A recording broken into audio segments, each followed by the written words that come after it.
군사 분계선을 넘었다 경고 사격을 받고 되돌아간 데 이어 북한군의 귀순이 있었던 중부 전선에서도 비슷한 일이 발생했습니다.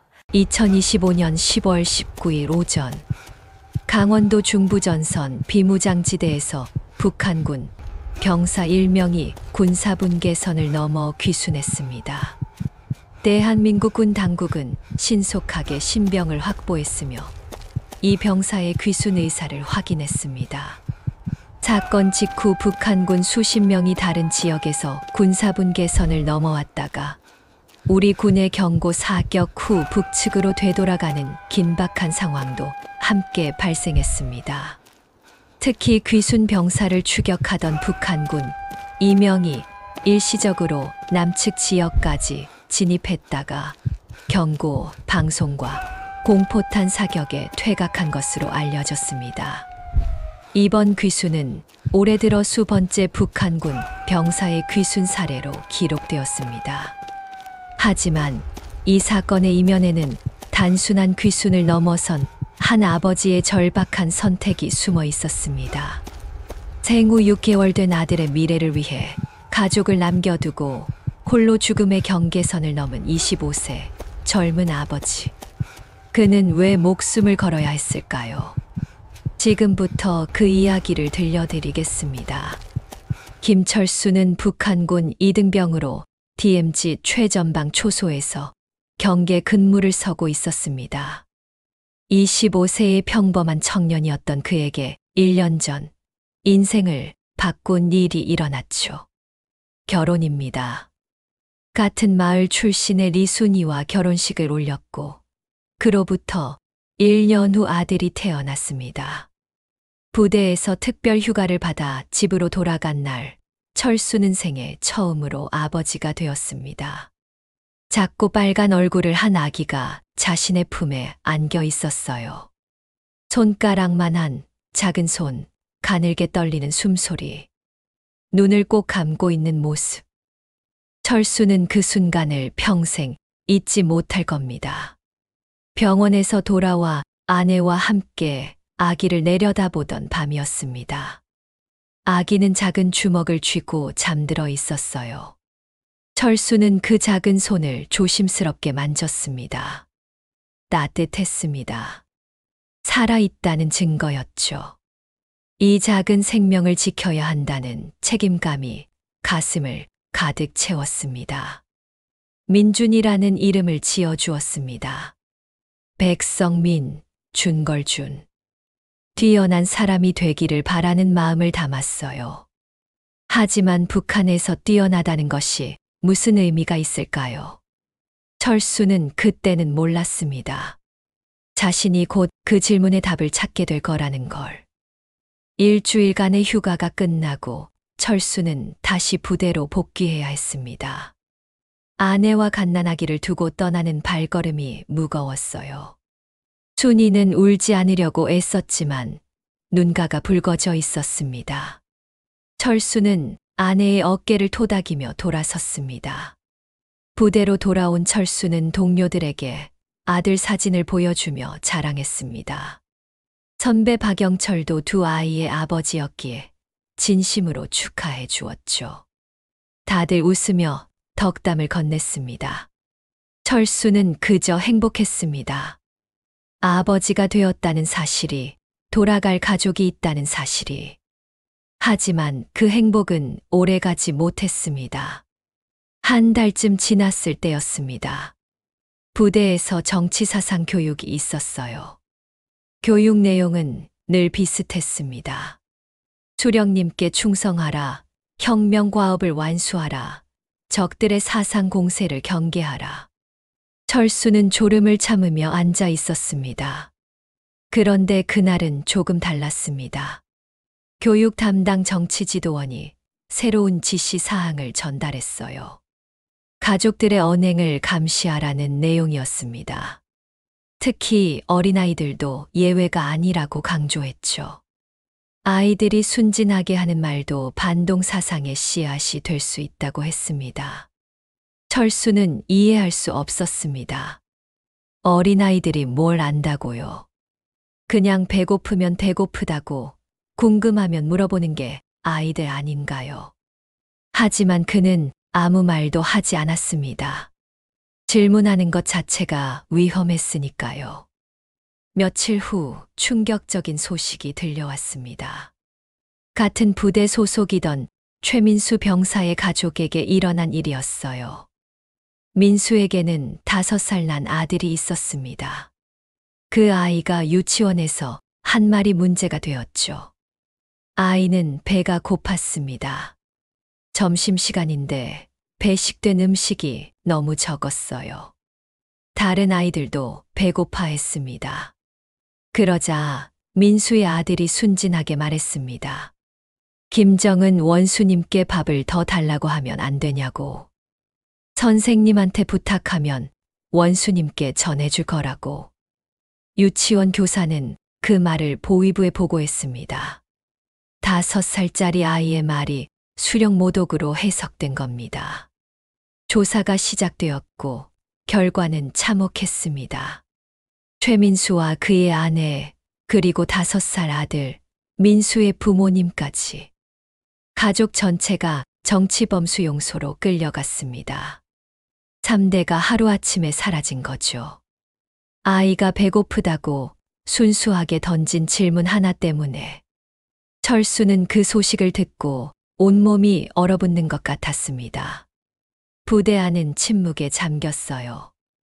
누구도 감히 그 일에 대해 말하지 못했습니다. 하지만 모두의 눈빛에는 공포가 서려 있었습니다. 그날 밤 철수는 잠을 이루지 못했습니다. 자꾸만 생각났습니다. 생후 6개월 된 자신의 아들 민준이가요. 지금은 아직 말도 못하는 아기지만 곧 자라서 걷고 뛰고 말하게 될 겁니다. 그러면 질문도 하겠죠. 아이들은 원래 궁금한 게 많으니까요. 왜 하늘은 파랗냐고, 왜 새는 날 수 있냐고, 왜 배가 고프냐고. 순수한 질문들. 하지만 북한에서는 그 질문 중 하나가 잘못 나오는 순간 온 가족이 끝장날 수 있었습니다. 철수는 이불을 뒤집어 쓰고 눈을 감았지만 잠들 수 없었습니다. 민준이의 얼굴이 자꾸 떠올랐어요. 웃는 얼굴, 우는 얼굴, 잠든 얼굴. 그 평화로운 얼굴들이 고통받는 모습을 상상하니 가슴이 찢어지는 것 같았습니다. 다음 달 짧은 휴가를 받아 집에 돌아갔을 때 철수는 달라져 있었습니다. 민준이는 이제 고개를 가누고 옹알이를 하기 시작했어요. 아빠를 보고 방긋 웃었습니다. 그 웃음이 너무나 순수하고 아름다웠지만 철수의 마음은 무거웠습니다. 저녁을 먹으며 철수는 아내에게 최민수 가족 이야기를 들려주었습니다. 순이의 얼굴이 창백해졌어요. 손에 들고 있던 숟가락이 떨렸습니다. 그날 밤 민준이를 재운 후 두 사람은 나지막한 목소리로 오랫동안 이야기를 나눴습니다. 창밖에는 달빛이 차갑게 내려앉아 있었어요. 집 안은 어두웠고 둘만의 대화였습니다. 순이가 먼저 입을 열었습니다. 목소리가 떨리고 있었어요.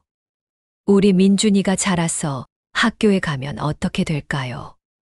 아이가 실수로 무슨 말이라도 하면 어쩌죠? 매일매일 아이 입을 막고 살아야 하나요? 철수도 같은 걱정을 하고 있었습니다. 사실 부대로 돌아간 후밤마다 그 생각뿐이었어요. 자신의 아들이 순수하게 던질 질문 하나하나가 생사를 가를 수 있다는 공포. 그게 부모로서 견딜 수 있는 일일까요? 오랜 침묵이 흘렀습니다. 그러다 순이가 조심스럽게 말했어요. 다른 곳으로 갈 수는 없을까요? 우리 민준이가 자유롭게 말하고 자유롭게 꿈꿀 수 있는 곳. 그런 곳이 정말 있을까요? 철수는 아내의 손을 잡았습니다. 따뜻하면서도 차가운 손이었어요. 둘 다 알고 있었습니다. 그게 무슨 의미인지, 얼마나 위험한 일인지. 하지만 동시에 그게 유일한 길일 수도 있다는 것도 알고 있었습니다. 부대로 돌아온 후에도 철수의 머릿속은 복잡했습니다. 경계 근무를 서면서도 훈련을 받으면서도 계속 생각했어요. 어떻게 해야 아들을 지킬 수 있을까? 어떻게 해야 민준이에게 두려움 없는 미래를 줄 수 있을까? 어느 날 밤 경계 근무 중이었습니다. 철수는 막루에서 남쪽을 바라보고 있었어요. 멀리 희미하게 불빛이 보였습니다. 나만의 불빛이었죠. 북한은 전기가 자주 끊겨 밤이면 칠흑 같은 어둠이 내렸지만 저 남쪽은 달랐습니다. 밤에도 불이 켜져 있었어요. 철수는 문득 생각했습니다. 저곳에서는 아이들이 자유롭게 질문할 수 있을까요? 배고프다고 말해도 괜찮을까요? 궁금한 걸 물어봐도 처벌받지 않을까요? 선배 박영철과 근무 교대를 하던 중이었습니다. 철수는 조심스럽게 물어봤어요. 형은 아이들 키우면서 무섭지 않냐고. 아이들이 말 한마디 잘못하면 어떡하냐고. 영철은 긴 한숨을 쉬었습니다. 그도 같은 걱정을 하고 있었던 거죠. 7살 큰아이가 있는데 매일 조심하라고 가르친다고 했습니다. 밖에서 함부로 말하지 말라고, 선생님 앞에서 조심하라고. 아이가 순수하게 질문할 때마다 입을 막아야 하는 게 부모로서 너무 가슴 아프다고 했어요. 철수는 더 묻지 못했습니다. 하지만 마음속으로는 결심이 굳어지고 있었어요. 이렇게는 안 되겠다고.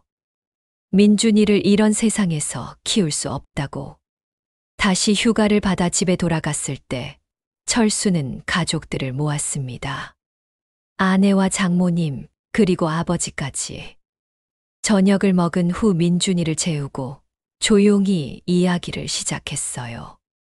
철수가 입을 열었습니다. 자신은 남쪽으로 가고 싶다고. 민준이의 미래를 위해서라고. 방 안이 얼어붙었습니다. 아버지의 얼굴이 굳어졌어요. 손이 떨리고 있었습니다. 화를 내려는 것 같았지만 말이 나오지 않았습니다. 장모님은 손으로 입을 막았습니다. 눈에서 눈물이 흘러내렸어요. 아버지는 자리에서 일어나 방을 나가려다 문 앞에서 멈춰 섰습니다. 등을 보인 채 서 있었어요. 어깨가 떨리고 있었습니다. 오랜 침묵 끝에 아버지가 말했습니다.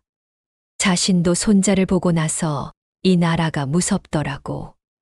아이가 웃는 걸 보면서도 저 웃음이 언제 죄가 될지 몰라 두렵더라고. 하지만 어떻게 해야 할지 모르겠더라고.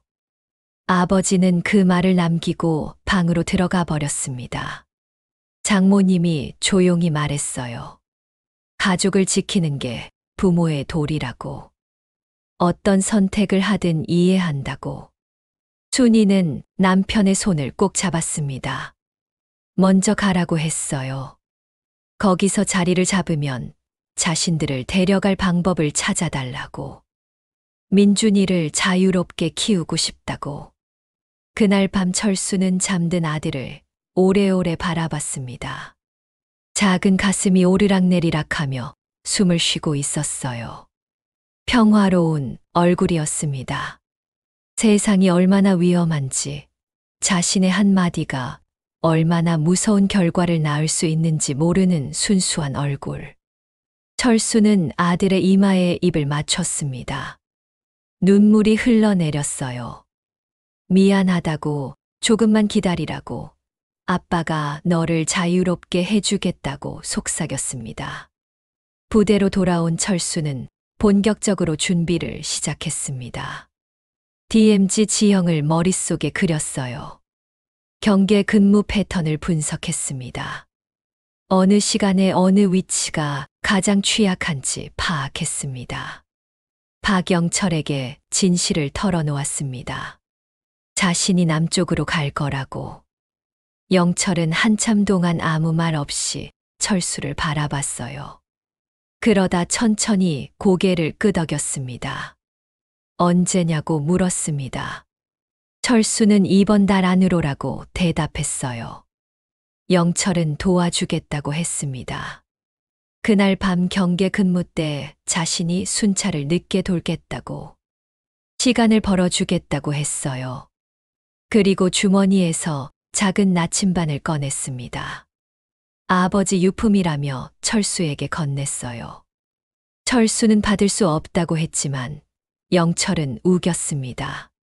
자신도 아버지니까 이해한다고. 아들을 위한 일이라고.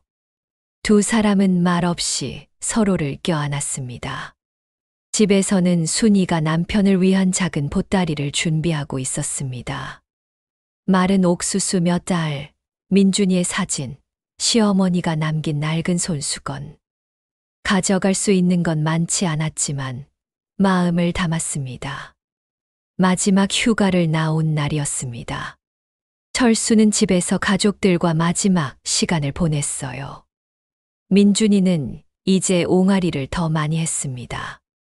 아빠를 보고 손을 뻗었어요. 철수는 아들을 안고 한참을 그렇게 있었습니다. 아기의 따뜻한 체온이 느껴졌어요. 작은 심장이 뛰는 소리가 들리는 것 같았습니다. 이 생명을 지켜야 한다는 생각이 온몸을 채웠습니다. 밤이 되어 민준이를 재웠습니다. 철수는 잠든 아들 옆에 누워 작은 얼굴을 들여다봤어요. 눈을 감고 평화롭게 자는 모습.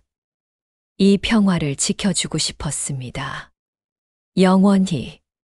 조금만 기다리라고 속삭였습니다. 아빠가 내가 마음껏 웃고 떠들 수 있는 곳을 만들어 놓겠다고. 거기서 행복하게 살자고. 민준이는 잠결에 아빠의 손가락을 꼭 쥐었습니다. 그 작은 손의 힘이 철수의 가슴을 뜨겁게 만들었어요. 다음 날 새벽 철수는 집을 나섰습니다. 뒤돌아보니 순이가 민준이를 안고 서 있었어요. 울지 않으려고 애쓰는 얼굴이 보였습니다. 철수는 손을 흔들었습니다. 순이도 민준이의 작은 손을 잡아 흔들어 주었어요. 철수는 몸을 돌렸습니다. 다시는 뒤돌아보지 않았습니다. 그랬다간 발걸음을 뗄 수 없을 것 같았으니까요. 부대로 돌아온 후 며칠이 지났습니다. 운명의 날이 다가왔어요. 2025년 10월 19일. 철수는 그날 아침 일찍 일어났습니다. 마음을 가다듬었어요. 주머니 속에는 민준이 사진이 들어 있었습니다. 박영철이 준 나침반도 있었어요. 그게 전부였습니다. 저녁이 되어 경계 근무에 투입되었습니다. 영철이 반대편 구역을 맡았어요. 둘은 눈빛으로 인사를 나눴습니다. 밤이 깊어갔습니다. 새벽 4시. 가장 어두운 시간이었어요. 철수는 심호흡을 했습니다. 주머니 속 아들 사진을 만졌습니다. 그리고 움직이기 시작했습니다. 초소를 빠져나와 DMZ를 향해 달렸습니다. 어둠 속에서 철조망이 보였어요. 가까워질수록 심장이 빠르게 뛰었습니다. 그때 뒤에서 외침이 들렸습니다. 다른 경계병이 발견한 겁니다. 더 이상 숨을 수 없었어요. 철수는 있는 힘껏 달렸습니다. 총성이 울렸습니다. 총알이 옆을 스쳤어요. 나무에 박히는 소리가 들렸습니다. 하지만 멈출 수 없었습니다. 민준이 얼굴이 떠올랐어요. 순이의 모습이 보였습니다. 자유롭게 말하고 싶은 것을 말할 수 있는 세상. 그곳에서 아들을 키우겠다는 약속. 철조망에 도달했습니다. 몸을 던져 넘었어요. 가시가 옷과 살을 찢었지만 아랑곳하지 않았습니다. 피가 흘렀지만 계속 나아갔습니다. 군사분 개선 표지판이 보였습니다. 저걸 넘으면 나만이었어요. 저걸 넘으면 자유였습니다. 뒤에서 추격조가 따라오고 있었습니다. 2명의 무장한 병사. 그들도 철조망을 넘어 철수를 쫓았어요. 소리가 들렸습니다. 멈추라는 외침. 하지만 철수는 뒤돌아보지 않았습니다. 표지판을 넘어섰습니다. 남한 땅이었어요. 그 순간 남측 초소에서 강렬한 조명이 켜졌습니다. 확성기에서 경고 방송이 울려 퍼졌어요. 넘어온 북한군에게 즉시 정지하라고. 그렇지 않으면 발포한다고. 공포탄 소리가 하늘을 갈랐습니다. 추격조가 멈춰 섰어요. 그들은 더 이상 나아오지 못하고 되돌아갔습니다. 철수는 땅에 쓰러졌습니다. 숨이 턱까지 차올랐어요. 온몸이 떨렸습니다. 2 손을 들었습니다. 남한 군인들이 달려왔습니다. 총구가 자신을 향하고 있었지만 철수는 외쳤어요. 귀순이라고. 자신은 아들이 있다고. 아들을 자유롭게 키우고 싶어서 왔다고. 떨리는 손으로 주머니에서 민준이 사진을 꺼냈습니다. 피로 얼룩진 사진이었어요. 하지만 그 속에서 민준이가 웃고 있었습니다. 남한 군인들이 철수를 일으켜 세웠습니다.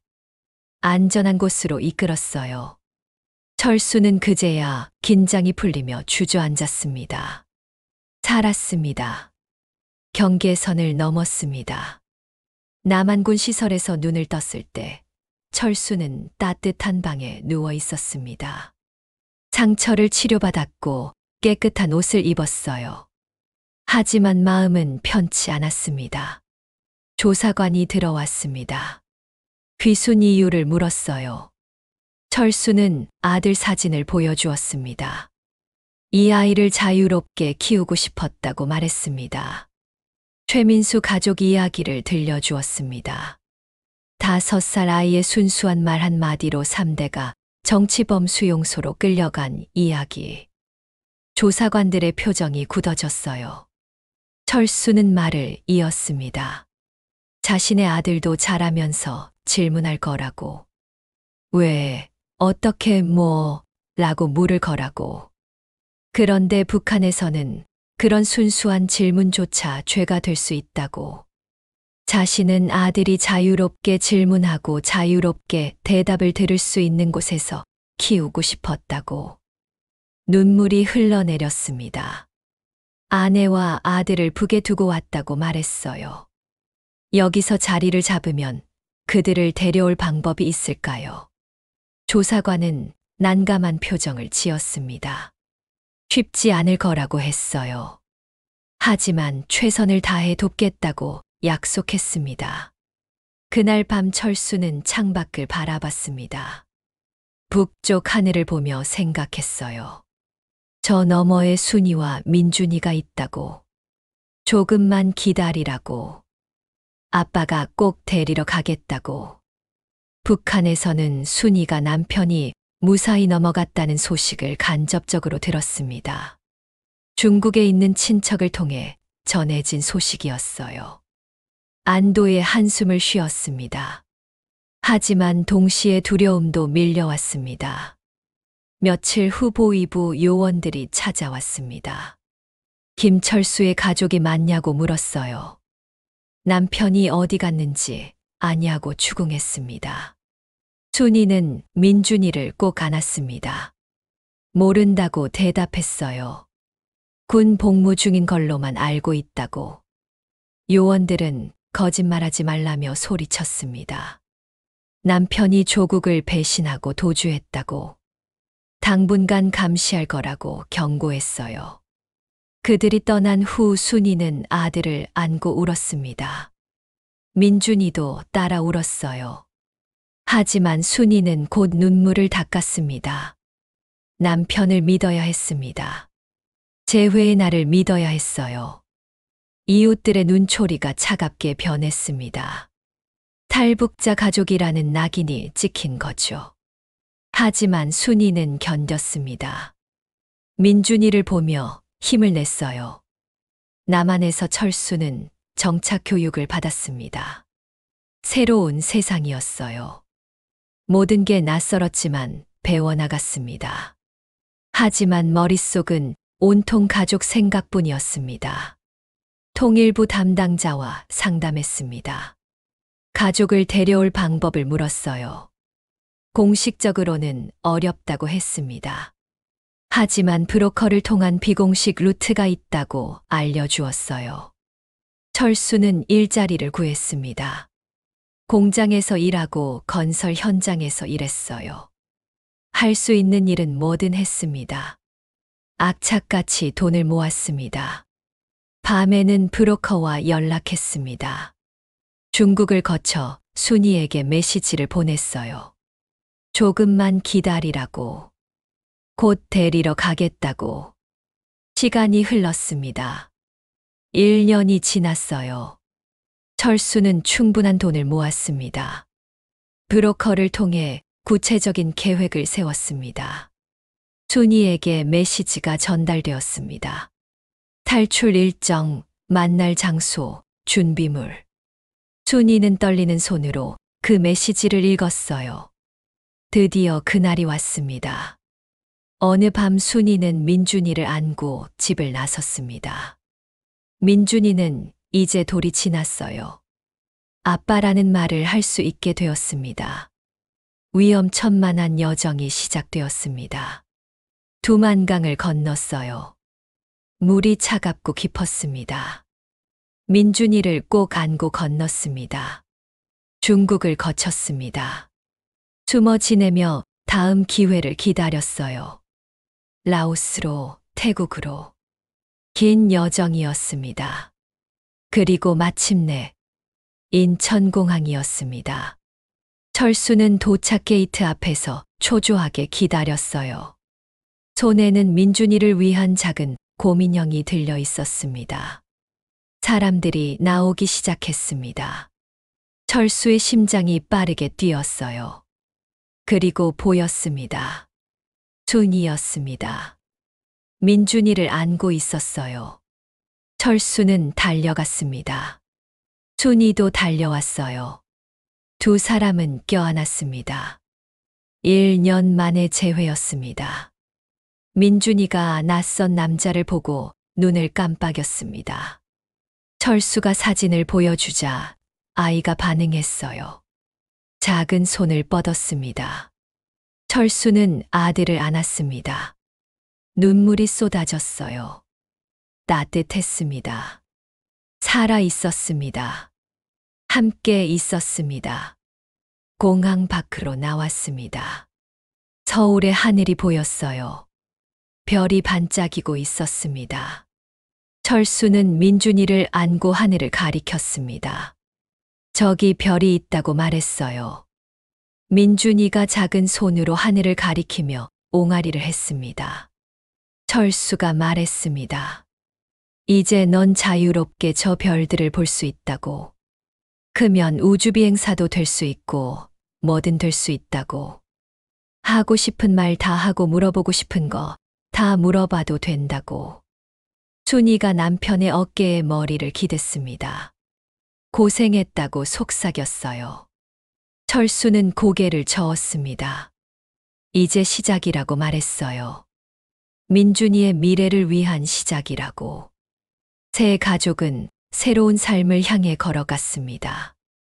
민준이는 아빠 품에서 호기심 가득한 눈으로 세상을 바라봤어요. 버스가 지나갔습니다.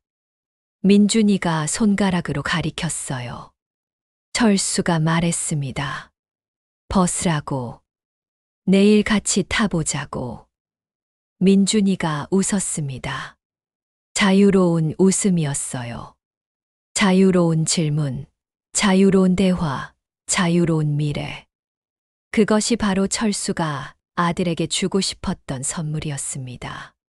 그리고 이제 그 선물을 줄 수 있게 되었습니다. 밤하늘의 별들이 반짝였습니다. 그 별빛 아래 새 가족이 걸어가고 있었어요. 함께, 자유롭게, 행복하게. 철수는 아들을 꼭 안으며 생각했습니다. 이 선택이 옳았다고, 목숨을 걸 만한 가치가 있었다고, 민준이의 미래, 그것만으로도 충분했습니다. 새로운 아침이 밝았습니다. 철수와 순이는 작은 원룸에서 민준이와 함께 일어났어요. 창문으로 햇살이 들어왔습니다. 민준이가 창밖을 보며 새를 가리켰습니다. 철수가 말했어요. 새라고, 날고 있다고. 민준이가 물었습니다. 왜 날아요? 철수는 웃으며 대답했습니다. 자유롭게 날고 싶어서라고. 너도 자유롭게 날 수 있어. 순이가 아침 식사를 준비했습니다. 따뜻한 밥과 국이었어요. 세 가족이 함께 식탁에 앉았습니다. 민준이가 밥을 먹으며 또 물었습니다. 이거 뭐예요? 순이가 대답했어요. 밥이야. 맛있지? 민준이가 고개를 끄덕였습니다. 맛있어요. 그 평범한 대화가 철수의 가슴을 뜨겁게 만들었습니다. 북한에서는 상상할 수 없었던 평범함. 두려움 없이 질문하고 대답하는 일상. 철수는 출근 준비를 했습니다. 회사에서 정규직으로 자리를 잡았어요. 열심히 일하며 가족을 부양했습니다. 민준이가 아빠에게 달려와 안겼습니다. 철수는 아들을 들어 올렸어요. 오늘도 열심히 살겠다고 다짐했습니다. 이 자유를 지키며 아들에게 더 나은 미래를 만들어 주겠다고. 문을 나서며 뒤돌아봤습니다. 순이가 민준이를 안고 손을 흔들고 있었어요. 철수도 손을 흔들었습니다. 행복했습니다. 평범한 행복이었지만 그게 얼마나 소중한지 알고 있었습니다. 언젠가 민준이가 자라서 물어볼 겁니다. 아빠는 왜 북한을 떠났냐고. 그때 철수는 대답할 겁니다. 너 때문이었다고. 내가 자유롭게 말하고 자유롭게 꿈꿀 수 있는 세상에서 키우고 싶어서였다고. 그리고 민준이는 이해할 겁니다. 아빠의 사랑을, 아빠의 선택을, 아빠의 용기를. 시간이 더 흘렀습니다. 민준이는 유치원에 다니기 시작했어요. 친구들을 사귀고 선생님께 배웠습니다. 어느 날 민준이가 집에 돌아와 말했습니다. 오늘 유치원에서 그림을 그렸다고. 가족 그림이었어요.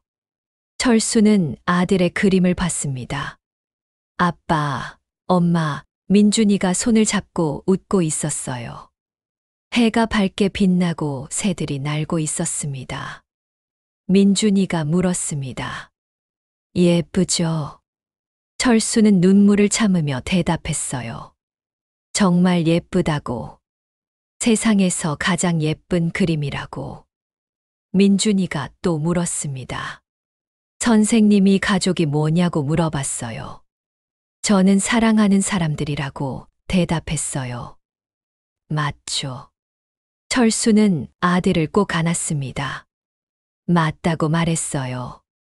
너무 잘 대답했다고. 그날 밤 철수는 순이와 함께 민준이의 잠든 얼굴을 바라봤습니다. 평화로운 얼굴이었어요. 순이가 속삭였습니다. 잘한 거 맞죠? 우리 선택.